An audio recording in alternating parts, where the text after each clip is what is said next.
Hey, I'm Paul Sponcia. I'm the CEO of the IT company.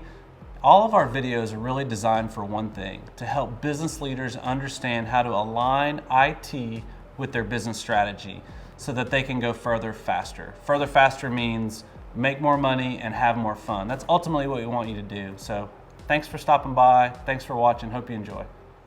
Hey, Paul Sponcia from the IT company, back with Hank Brown.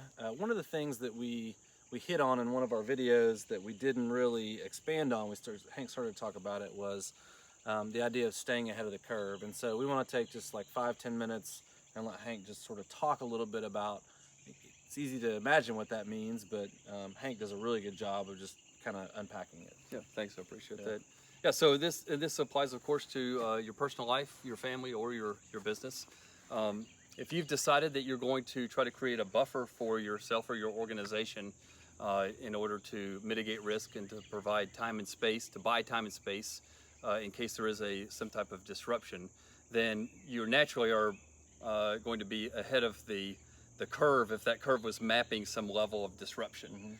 And so, you know, to be moderately ahead of it is good. To be way ahead of it might draw unwanted attention, or it could just be viewed as an unwise use of your resources. So it's hard to anticipate, but small steps, small buffers create you're slightly ahead of the curve. Once you're in a disruption, then, and this ties back to normalcy bias also, you shouldn't assume that whatever the level of disruption you're at right then is the peak.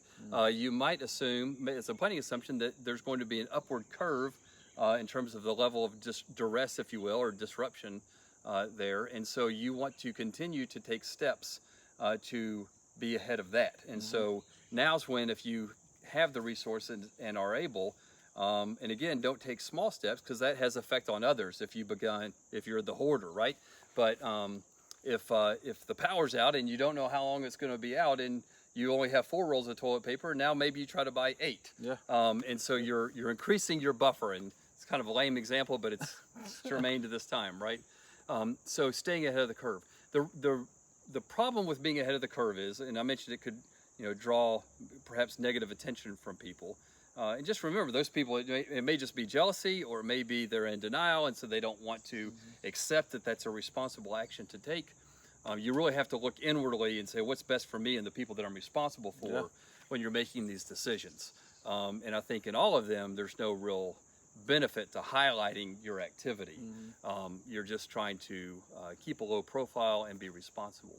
But at some point, a disruption will taper. And so if this is the curve going upward of the disruption and you're staying slightly ahead of it, then when it tapers, and there's gonna be some period of time that it takes you to recognize that, there could be at the end a pretty significant gap between your level of preparedness and the taper.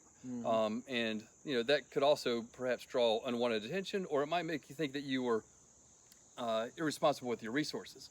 But the opposite side of that is if you start out behind the curve, or you end up behind the curve in a resource-constrained environment, it's very difficult to catch up when you already are short of resources. Oh, that's good. And so if you can't get stuff to, if it's harder to get it, then it's really kind of an exponential factor, if you will. So once you're behind, I think that either you'll have to use a significantly higher amount of resources, and perhaps it could be unjust to others to catch up, or it's just not going to be possible to catch up. Right. So I endorse staying ahead. It's interesting. Again, I shared that I tested positive for COVID-19, and my wife at that point was like, "We need to buy Lysol." Ain't no Lysol to be bought, and so that, I think, is an example. Like, there was no way to get ahead of that at that point. Like, I had it. There was no Lysol to be sprayed.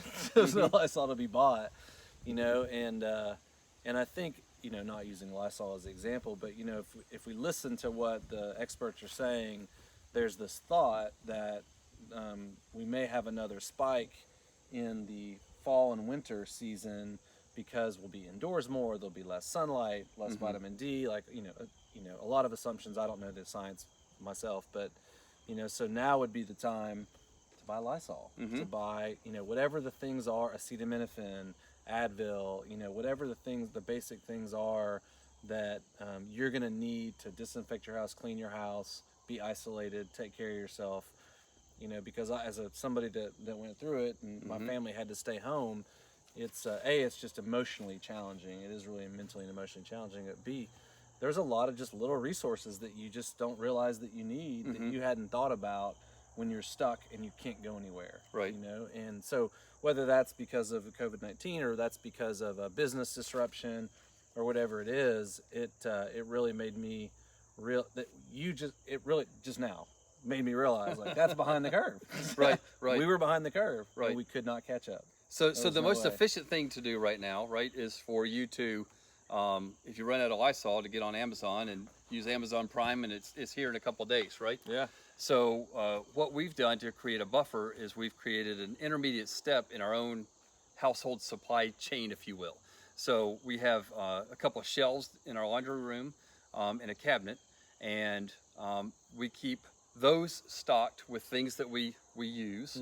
And over time, we've built that up. And then in the kitchen, we have that's where we access them, though. So if I want a cracker, I don't go down to the laundry room and get a cracker. I go to the kitchen. Right. And if I go to the kitchen, there's no cracker there, then I go to the laundry room, replace Restock, it. But if now we're short in the laundry room, that's our trigger to go buy. So we replenish the buffer, always having what we need upstairs. And remember, that enables you also, you can buy for sales. So, you know, you can, if you have a standard list and you know that you use Motrin or acetaminophen in your house, have 2 bottles instead of 1. And so when you take that bottle from the downstairs cabinet upstairs, that's the trigger to buy the one for downstairs. And so you always have that buffer. And since it's not under duress, then you can shop for prices as well. And I will tell you, on acetaminophen and Advil, if you have, whether you just have the flu or COVID or whatever, you'd be shocked at how fast you go through it, taking it every 4 hours. Sure. Like the bottle goes like really fast. So having extra is important. It's a big deal. And I go back to my example on us buying extra computers, firewalls, routers, switches, and stuff like that. It's the same thing. Like if we have 4 computers, 6 firewalls, 8 switch, whatever the number is, if we get down to 2, we're already 6 short. Like we should have kept 8, right? So if 2 get pulled out, 2 need to be replaced. So whatever. But you don't have 2 end users or 6 end users who are going out without computers. Right, because of the buffer. Yes, exactly. So you have the trigger in place, and you've bought some time and space in order to replace those. Yeah, exactly. My one of my good friends in risk mitigation says he tells customers, you can plan for it, buy insurance for it, or pray.